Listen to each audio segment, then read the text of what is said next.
Good morning, everyone. I'm Abdullahi Borodo, live and direct from the ancient city of Kano.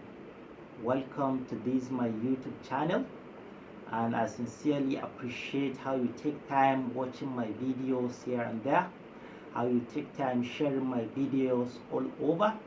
Thank you very much, and I really appreciate such. Now I'm going to be talking about today, this morning, infectious diseases. Yeah, infectious diseases. Because Nigeria is situated in sub-Saharan Africa, I mean countries that are in the southern part of the Sahara Desert. Usually, in terms of health indices in Africa, the countries that are belonging to the northern part of Africa, like Egypt, Tunisia, Morocco, Libya, and co. Usually they have some varying health indices that are not concurrent with what we have here in sub-Saharan Africa, probably due to a lot of factors. One of those health indices are the prevalence of infectious diseases. Some of the infectious diseases, not all actually. Now if you take for example malaria, is really prevalent in the African region that's considered the World Health Organization Africa region. So these are countries that are located in the southern parts of the Sahara Desert. Now before I venture into the real proper topic, I want to use this opportunity to sincerely and humbly appreciate if you could subscribe onto my YouTube channel. I really appreciate if you can do that. Subsequently, I would like you to tap on the bell on the side of the subscription icon so that you can get to see my videos as soon as I upload them on YouTube. And finally, I will wish to sincerely and pleadingly ask you please to share my videos if you are seeing. I really appreciate such. Thank you very much. Now back to the topic of discussion, infectious diseases. Now we have a lot of infectious diseases that are prevalent in these parts of Africa, I mean the sub-Saharan Africa, otherwise known as the World Health Organization region of Africa. Now these diseases, usually examples include, we have malaria, we have tuberculosis, we have meningitis, urinary tract infections, pneumonia, HIV and AIDS, and we have hepatitis. These diseases are very prevalent in sub-Saharan Africa. Now if you take malaria for example, malaria is a disease that is concurrent in these parts of the world. Why did I say so? Because the World Health Organization in 2018 reported in their worldwide global malaria report that in 2018, 93% of the global malarial infection occurred in this World Health Organization region of Africa. Also, 94% of the deaths from malarial infection also occurred in this region of the world. Also, the report further stated that malaria as of 2018, there was a reported 228 million cases of malarial infection in the world. Out of this, there was a reported 405,000 deaths from malarial infection. Children were not left out of that because 67% of those deaths from malarial infection, representing 272,000, were from children. So you see, malaria is really a disease of grave concern to we Africans, especially sub-Saharan Africans. Yeah, indeed. Now, how is this malarial infection transmitted? We all know that malaria is being transmitted by the female Anopheles mosquito when it bites an infected person and subsequently goes on to bite somebody that is not infected with the protozoa. As you know, it is a protozoa, Plasmodium falciparum, that usually causes the malarial infection. It's not a bacteria or a virus.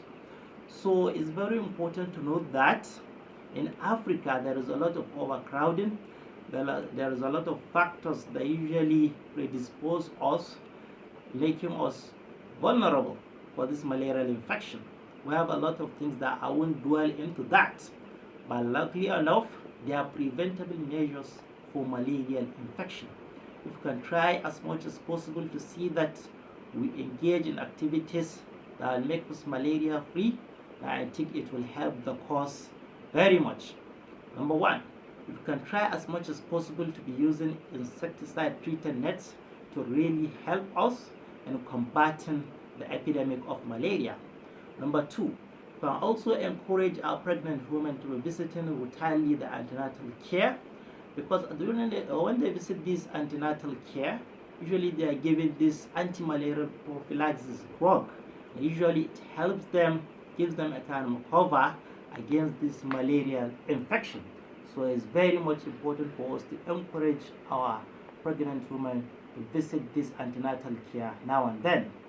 Subsequently, you can do an indoor residual spray using insecticides or pesticides so that we can combat malarial infection indoors. It's very paramount and very important.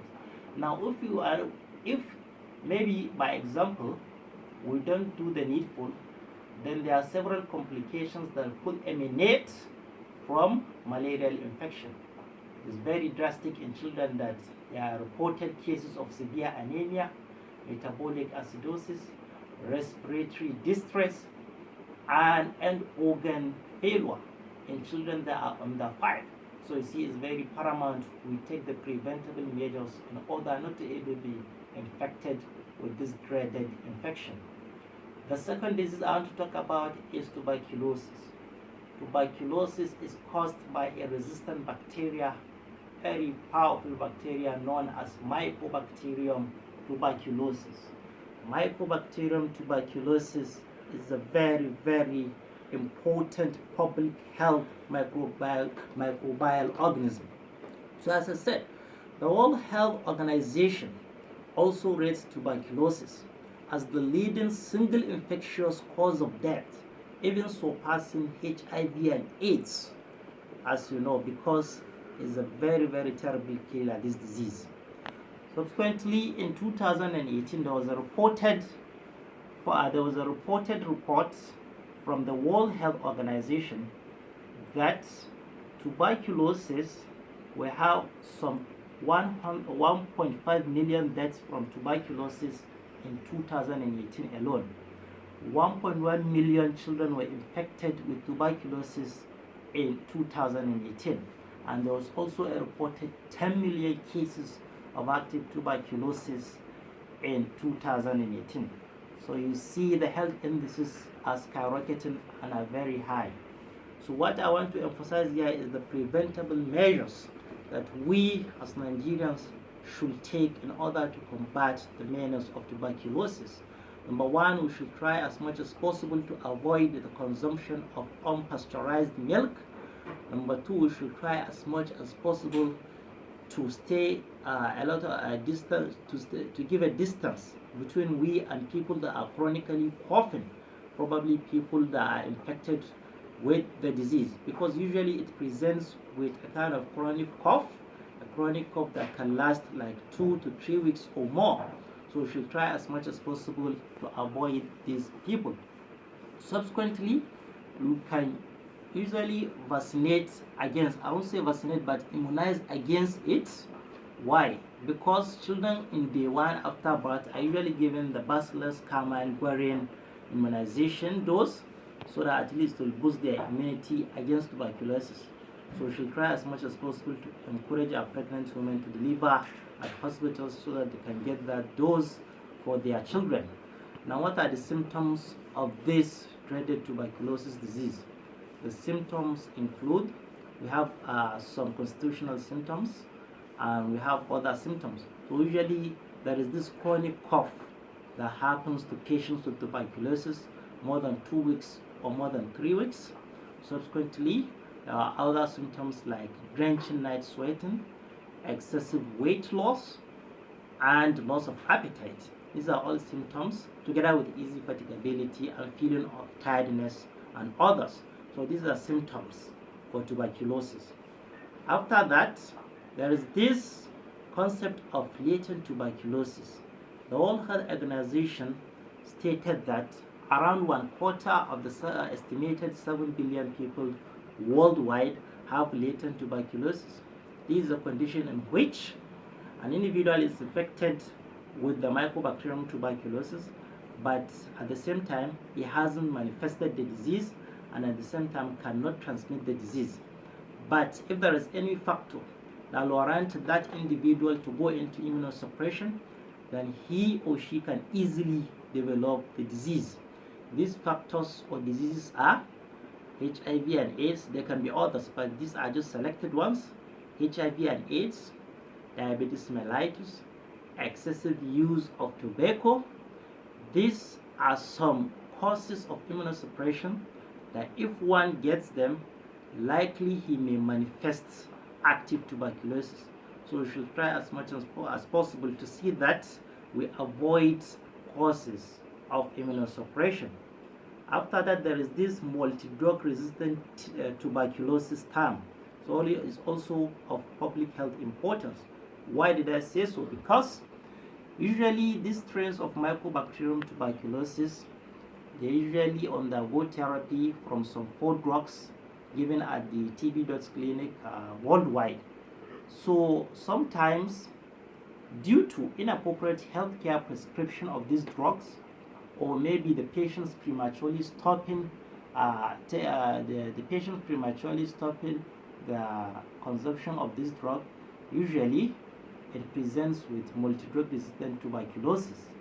Very much indeed, this is public health security, and the World Health Organization stated that it is of public health importance that people try as much as possible to see that they combat the effects of multi-drug resistant tuberculosis by doing the needful and routinely taking their medications for those who are infected. And the other disease that I want to be talking about is the hepatitis, viral hepatitis. So we have viral hepatitis, so it's an infective hepatitis, can be hepatitis B or hepatitis C. So this hepatitis is a very deadly disease. In 2015, the World Health Organization stated that there was an estimated 257 million cases of chronic hepatitis infection. Also, in that year alone, there was a reported 887,000 deaths from hepatitis infection. So you see, this disease is of much public health importance. So usually being transmitted, also hepatitis can be transmitted from several ways. Number one, having sexual intercourse with multiple sexual partners. This one also is a predisposing factor and can transmit hepatitis B. Secondly, the transmission of the virus from mother to child during delivery is also a way that this disease can be transmitted. Also, needle pricking injuries, tattooings across the body, or piercing injuries with metals that are infected with the virus can give the disease. So we should try as much as possible to see that sharing of needles, sharing of nail cutters, sharing of razor blades are abhorred. All these metal items everybody should try as much as possible to own his or her own, because you don't really know who uses it if you are sharing it here and there, here and there. So it's better for somebody to be safe than to later come on in a very drastic condition that everyone wouldn't like to see. These are the preventable measures at least. But for the symptoms of hepatitis B infection, the diagnosis of hepatitis B infection and the treatment, that one is better when addressed by the consultant and the consultant gastroenterologist that are specialists and in treatment of hepatology diseases. So I can only here publicly sensitize among some preventable measures that we can all carry out so that we can stay safe from these dreaded infections. Thank you very much for having time to view my video, and if you are looking at this video, I'll humbly ask you, please, if you haven't subscribed, try and subscribe my YouTube channel. Please, I'll also humbly ask you can share this video to other social media platforms. Subsequently, you can tap the bell just beside the subscription icon so that you can get to see my new videos as they trickle in. So in general, infectious diseases affects sub-Saharan Africa. We should try as much as possible to see that in the long way run, we should try as much as possible to curb the prevalence of these diseases as it ravages this our region. Thank you very much, and I hopefully see we are going to meet in my next video. Thank you very much. But until then, stay healthy, hearty, and happy.